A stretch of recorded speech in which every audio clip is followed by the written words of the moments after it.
Je n'aurais jamais dû dire oui si vite. Il m'avait sauvé la vie.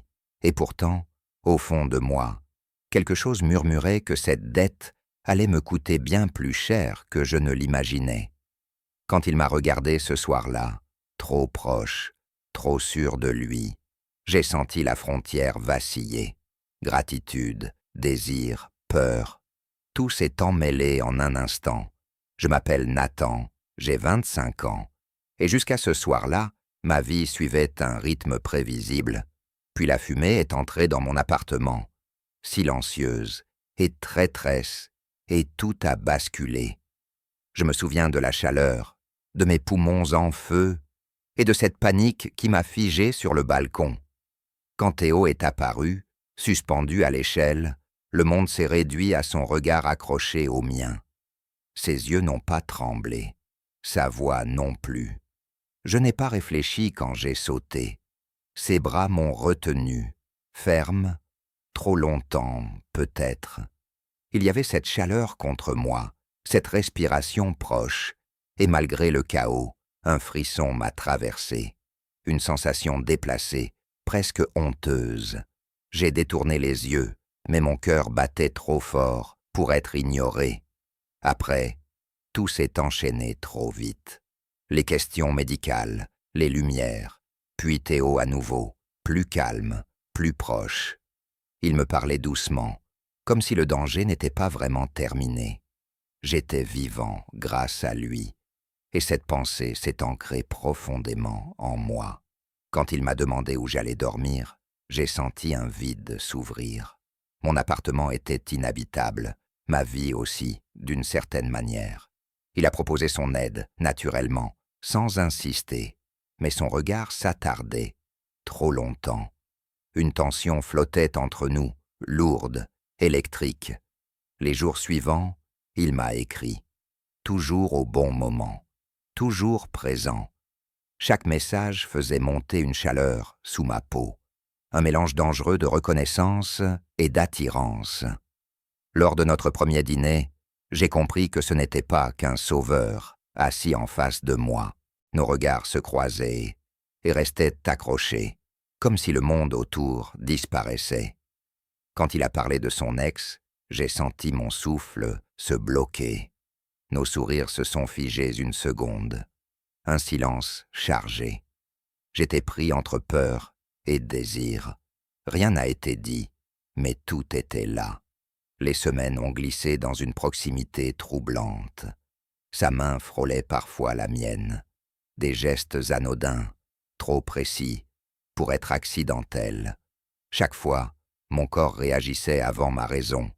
J'essayais de me convaincre que c'était normal, que je traversais simplement une période fragile. Puis, un soir, il a posé sa main sur la mienne. Une pression légère, mais assumée. « Tu pourrais vivre chez moi », a-t-il dit calmement. « Juste le temps que tu te retournes. » Mon cœur s'est emballé. C'était trop tôt. Je le savais. Pourtant, l'idée de rester seul me terrifiait plus encore. Sa proximité semblait sûre, protectrice. Le regard qu'il posait sur moi promettait quelque chose de plus, sans jamais le dire. J'ai hésité. Une seconde de trop. Et dans cette seconde, j'ai senti que je franchissais une ligne invisible. J'ai dit oui, sans savoir que ce mot allait tout changer. Je pensais avoir trouvé un refuge. En réalité, j'étais déjà en train d'abandonner quelque chose de précieux sans m'en rendre compte. Ce n'était pas une prison, pas encore. C'était plus subtil, plus doux, et donc plus dangereux. Vivre avec Théo a commencé comme une évidence. Les premiers jours, je me laissais porter par cette sensation rassurante de ne plus être seul. Sa présence remplissait l'espace, mais surtout le silence. Il savait toujours quand parler, quand se taire. Son regard me suivait souvent, sans insistance apparente, comme une attention bienveillante. Du moins, c'est ainsi que je voulais l'interpréter. Je me répétais que tout était normal. J'avais traversé un choc, un incendie, une perte brutale. Avoir quelqu'un d'aussi présent semblait presque logique. Pourtant, certaines choses me faisaient hésiter, sans que je sache pourquoi. De petites alertes, faciles à ignorer. Il voulait savoir où j'allais, avec qui. Toujours sur un ton calme, presque tendre. « Je m'inquiète pour toi », disait-il. Et je le croyais. Quand je rentrais tard, son regard se posait sur moi, un peu trop longtemps. Un silence s'installait, chargé. Je sentais mon pouls accélérer, comme si j'avais fait quelque chose de mal, sans savoir quoi. Parfois, sa main frôlait mon bras en passant derrière moi. Un contact bref, mais suffisant pour envoyer des frissons le long de ma colonne. L'air devenait plus lourd, nos corps trop proches. Je retenais mon souffle. Rien ne se passait vraiment. Et pourtant, tout semblait sur le point de basculer. Cette tension me troublait autant qu'elle m'attirait. Peu à peu, j'ai commencé à décliner certaines invitations. Pas parce qu'il me l'interdisait, mais parce que son silence après coup me pesait trop. Quand je lui annonçais que je voyais un ami, son regard se voilait. Il souriait, mais quelque chose se fermait. La soirée devenait distante, froide. Je rentrais avec la sensation d'avoir choisi contre lui. Une nuit, allongés à quelques centimètres l'un de l'autre sur le canapé, nos épaules se sont touchées. Je sentais la chaleur de sa peau à travers le tissu. Mon cœur battait trop fort. J'ai tourné la tête. Nos regards se sont accrochés. Le monde s'est figé. Une seconde de trop. Un souffle suspendu. J'ai eu l'impression que nos lèvres n'étaient qu'à un pas de franchir une limite invisible. Puis, il s'est écarté, comme s'il contrôlait quelque chose que moi, je ne maîtrisais déjà plus. À partir de là, j'ai commencé à douter. De moi, de mes réactions, de mes besoins. Quand un ami m'a reproché mon absence, j'ai défendu Théo sans hésiter. Il a vécu quelque chose de fort avec moi, ai-je dit. En réalité, je me justifiais surtout auprès de moi-même. Il aimait rappeler qu'il m'avait sauvé, jamais frontalement, toujours à demi-mot. Une phrase glissée, un regard appuyé. Chaque fois, une vague de culpabilité montait en moi. Comment pouvais-je réclamer de l'espace alors que je lui devais d'être en vie? Je me sentais partagé entre gratitude et malaise, attirance et peur. Une partie de moi voulait se laisser aller à cette proximité dangereuse. L'autre sentait que quelque chose m'échappait déjà. Mes choix, mon rythme, ma voix intérieure. Un soir, seul dans la salle de bain, j'ai croisé mon reflet. J'ai eu du mal à me reconnaître. Je vivais avec quelqu'un que je connaissais à peine. Et pourtant j'avais l'impression que tout mon équilibre dépendait déjà de lui. Cette prise de conscience m'a coupé le souffle. Je ne savais pas encore comment nommer ce que je ressentais. Je savais seulement une chose. Si je continuais ainsi, je finirais par me perdre. Et ce n'était que le début. Ce n'était plus une impression passagère. Quelque chose se refermait autour de moi, lentement, presque tendrement. Et plus j'essayais de comprendre ce malaise, plus j'avais l'impression de trahir celui qui m'avait sauvé. Au fil des jours, une nouvelle routine s'est installée. Pas imposée, glissée doucement. Théo savait anticiper mes gestes, mes horaires, mes silences. Il demandait rarement, mais semblait toujours attendre. Et je me surprenais à adapter mes réponses avant même qu'il ouvre la bouche. Quand je travaillais, je sentais parfois son regard dans mon dos. Pas pesant, présent, trop présent. Une simple question, lancée comme par hasard, suffisait à me faire perdre le fil de mes pensées. Avec qui parlais-tu? C'était pour le travail? Sa voix restait calme, mais quelque chose vibrait dessous. Une tension sourde que je portais ensuite toute la journée. Je me rendais compte que je parlais de moins en moins de moi, de ce que je voulais, de ce dont j'avais besoin. Chaque fois que je tentais d'aborder le sujet, il me rappelait à quel point nous étions chanceux. Après tout ce qui s'est passé, disait-il. et ces mots suffisaient à me faire taire. La gratitude s'enroulait autour de moi, comme un lien invisible. Il y avait aussi ces moments troublants, impossibles à ignorer. Une proximité trop étroite dans la cuisine. Sa main posée sur ma hanche une fraction de seconde de trop. Mon souffle qui se coupait. Mon corps qui réagissait avant ma raison. L'air devenait dense, chargé. Je sentais la chaleur monter. Mes pensées se brouillaient. Nos regards se croisaient, se retenaient. Puis l'un de nous détournait les yeux, comme si franchir cette ligne changerait tout. Je ne savais plus si cette tension me rassurait ou m'effrayait. Elle me donnait l'impression d'exister pleinement et en même temps de disparaître peu à peu. Pris entre peur et désir, je restais immobile, incapable de choisir. Un soir, un ami m'a écrit. Un message simple. « Tu me manques ». J'ai hésité longtemps avant de répondre. Quand Théo a vu mon téléphone, il n'a rien dit. Il s'est contenté de s'asseoir près de moi, trop près. Son silence parlait à ma place. J'ai rangé l'écran. Une chaleur coupable a envahi ma poitrine. J'avais choisi, encore une fois.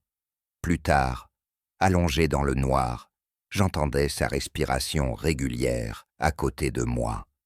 Je me sentais minuscule, comme si chaque battement de mon cœur devait s'accorder au sien. J'ai compris alors que je ne savais plus vraiment où finissaient mes limites. Quand j'ai finalement évoqué l'idée d'un peu de temps pour moi, son corps s'est tendu, son regard a changé. Pas de colère, quelque chose de plus froid. Il m'a rappelé ce qu'il avait fait pour moi, sans hausser la voix, sans accusation directe, mais les mots pesaient lourds. Ils s'enfonçaient sous ma peau. Cette nuit-là, j'ai compris que je me trouvais à un carrefour. Continuer ainsi signifiait me taire encore. Résister, c'était risquer de tout perdre, sa présence, sa protection, peut-être même son affection. Je n'ai pas dormi. Mon esprit tournait en boucle. Une question revenait sans cesse, douloureuse et insistante. Est-ce encore de l'amour ou déjà autre chose? Et au matin, en croisant son regard, j'ai su que ce doute n'allait plus me quitter. Je croyais avoir touché le fond. Je me trompais. Le véritable danger n'était pas ce que Théo faisait, mais ce que j'étais devenu prêt à accepter pour ne pas le perdre. Quelque chose avait changé entre nous. Ce n'était plus une tension silencieuse, mais un poids constant. Chaque geste, chaque parole semblait désormais chargée de conséquences. Je réfléchissais avant de parler, avant d'écrire, avant même de ressentir, comme si mes émotions devaient en passer par lui pour être valables. Théo ne criait pas. Il n'en avait pas besoin. Son calme était plus efficace que n'importe quelle colère. Quand je proposais de voir un ami, il hochait la tête, souriait, puis le silence s'installait. Un silence dense, oppressant, qui me suivait jusque tard dans la nuit. Je finissais par me sentir égoïste, ingrat, presque cruel d'avoir voulu exister en dehors de nous. Il aimait parler de nous, toujours, comme si mon identité s'était dissoute dans cette idée. Quand je disais « je », il répondait « nous ». Et plus le temps passait, plus je doutais de savoir lequel des deux était encore réel. Il y avait aussi cette proximité physique, devenue presque une arme invisible, sa présence derrière moi, trop proche, son souffle que je sentais parfois contre ma nuque, une main posée sur mon épaule, immobile, comme pour me rappeler que je n'étais jamais vraiment seul. Mon corps réagissait malgré moi, frisson, cœur affolé, une chaleur que je n'osais pas nommer. Cette confusion me faisait honte. Comment pouvais-je désirer quelqu'un qui m'étouffait? Un soir, j'ai enfin osé dire que je ne me sentais plus moi-même. Les mots sont sortis lentement, maladroits. J'ai parlé de fatigue, de besoin d'air, de limites. Il m'a écouté sans m'interrompre. Son regard était fixe, presque absent. Quand j'ai terminé, il a marqué une pause, trop longue. Puis il a parlé. Il m'a rappelé l'incendie, le balcon, le seau, ses bras autour de moi. Sa voix était douce, mais chaque mot frappait juste. Il n'a pas dit que je lui devais tout. Il n'en avait pas besoin. Je le ressentais déjà. La culpabilité s'est installée dans ma poitrine, lourde, écrasante.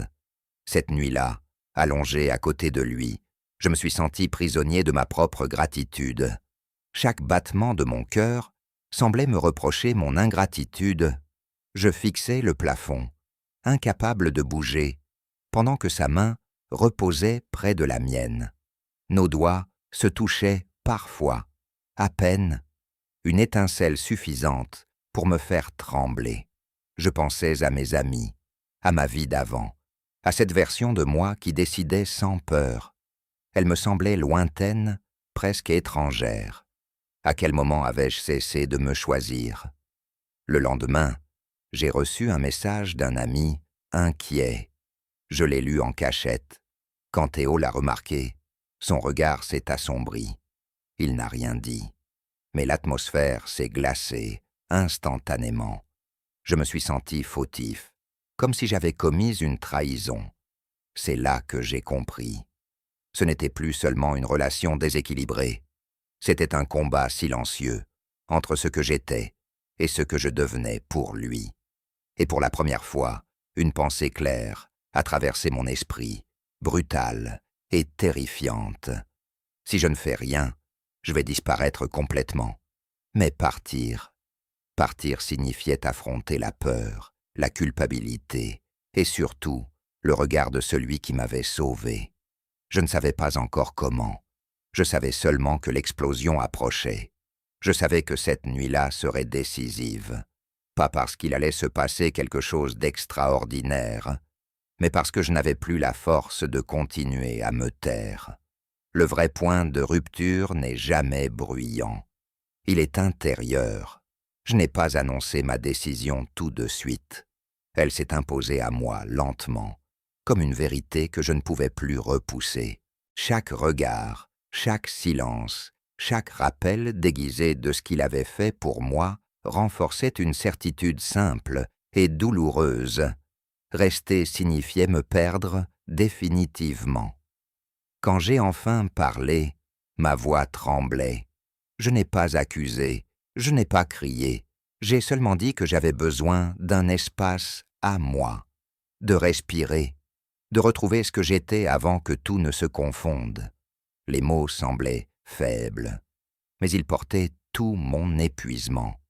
Théo est resté immobile, son regard s'est durci, puis fissuré. Il a essayé de comprendre, ou peut-être de résister. Il a parlé de nous, encore, de ce lien unique, de ce que nous avions traversé ensemble. Chaque phrase cherchait à me retenir, à me rappeler la dette invisible qui pesait entre nous. Je sentais la culpabilité remonter, violente, presque paralysante. Une partie de moi voulait céder, s'excuser, rester. L'autre, plus fragile mais enfin éveillée, murmurait que l'amour ne devait pas faire peur, que la protection ne devait pas ressembler à une cage. Quand il a compris que je ne reculais pas, quelque chose s'est brisé. Sa voix s'est faite plus froide, plus tranchante. Il m'a dit que partir revenait à nier tout ce qu'il avait fait pour moi, que je le trahissais. Ces mots m'ont transpercé, mais ils n'ont pas suffi à me faire rester. J'ai pris quelques affaires. Mes mains tremblaient. Chaque geste me semblait irréel. À la porte, je me suis retourné une dernière fois. Il me regardait, immobile, comme au premier jour, mais sans cette assurance qui m'avait tant attiré. J'ai ressenti une vague de tristesse. Et pourtant, aussi étrange que cela paraisse, un soulagement immense. En sortant, l'air extérieur m'a frappé de plein fouet. J'ai respiré profondément, comme si je le faisais pour la première fois depuis des mois. Mon cœur battait trop vite, mais il m'appartenait à nouveau. Les jours suivants ont été difficiles. Le silence était lourd, mais honnête. J'ai douté, j'ai pleuré, j'ai repensé à ces bras, à cette nuit sur le balcon, à ce regard qui m'avait donné envie de croire. Mais peu à peu, quelque chose s'est apaisé. J'ai recommencé à me reconnaître. Je n'ai jamais cessé d'être reconnaissant pour ce qu'il avait fait ce soir-là. Il m'avait sauvé la vie, c'était vrai. Mais partir m'a appris une chose essentielle. Être sauvé ne signifie pas devoir se sacrifier. Aujourd'hui, quand je repense à cette histoire, je ne ressens plus seulement de la douleur. Je ressens une lucidité nouvelle. J'ai appris à distinguer l'amour du contrôle, la présence de la possession, la gratitude de la dépendance. Et surtout, j'ai compris ceci. Parfois, la décision la plus difficile n'est pas de rester, c'est d'avoir le courage de partir. Avec le recul, je sais que cette histoire ne parle pas seulement de Théo et de moi. Elle parle de ces moments où l'on confond l'intensité avec la vérité, la protection avec l'amour, la gratitude avec l'obligation. Quand on est fragile, on peut s'accrocher à une main tendue sans voir ce qu'elle exige en retour. Il m'a sauvé d'un incendie, mais apprendre à partir m'a sauvé d'une autre forme de feu, plus silencieuse, plus lente, mais tout aussi destructrice. Aujourd'hui, je ne regrette pas d'avoir aimé. Je regretterais seulement de ne pas avoir écouté cette voix intérieure qui murmurait que quelque chose n'allait pas. Cette voix existe pour une raison. Elle n'est pas là pour nous trahir, mais pour nous protéger. Si cette histoire vous ressemble, même un peu, souvenez-vous de ceci. L'amour véritable ne vous demande pas de disparaître. Il ne vous isole pas. Il ne vous fait pas sentir coupable d'exister. Parfois, dire non est l'acte le plus courageux qui soit. Et parfois, partir n'est pas une fuite, mais un retour à soi.